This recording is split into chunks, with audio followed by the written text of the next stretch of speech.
সমাজে পুরুষরাও নির্যাতিত হন। সে এক নির্যাতিত পুরুষকে সামনে রেখেই আজকের কবিতা খুশি তো অনুরাধা।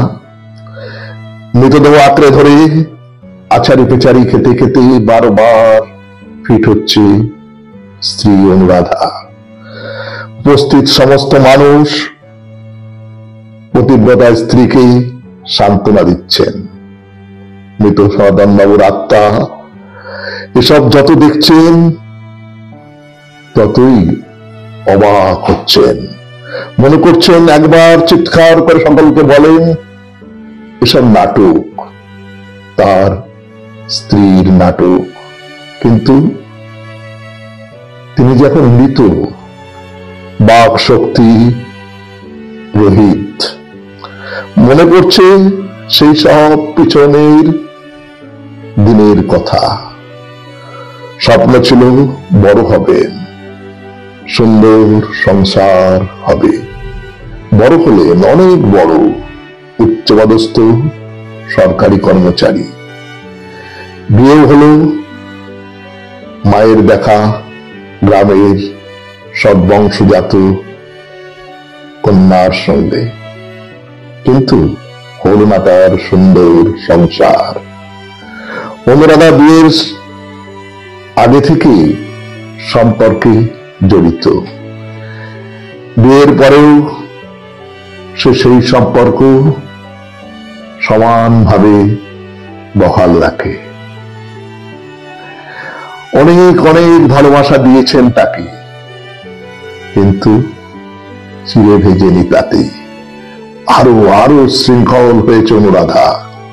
পাড়াপড়শির মধ্যে যাতে কেচ্ছা ছড়িয়ে না পড়ে, লজ্জার হাত থেকে বাঁচতে বদলি নিয়েছেন কলকাতায়।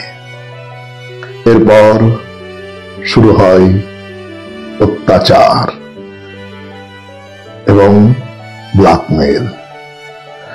সনাতন বাবু হয়ে যান এক নির্যাতিত পুরুষ। তার সামনেই চলতে থাকে ওদের যথেচ্ছাচার।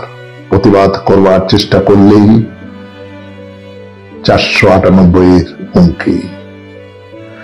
আবার অশান্তি করতেও সাহস হয় না তার, কারণ এই লজ্জা ছড়িয়ে পড়লেই তার মান সম্মান সব ধুলায় লুণ্ঠিত হবে।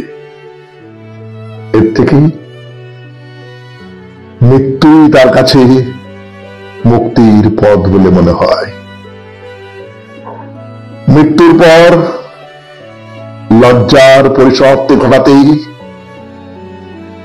সুইসাইড নোটে লিখে যান, আমার মৃত্যুর জন্য কেউ দায়ী নয়। আরো লেখেন, অনুরাধা তুমি আবার নতুন করে সংসার বেঁধো, আমি তাতেই সুখী হব। নমস্কার।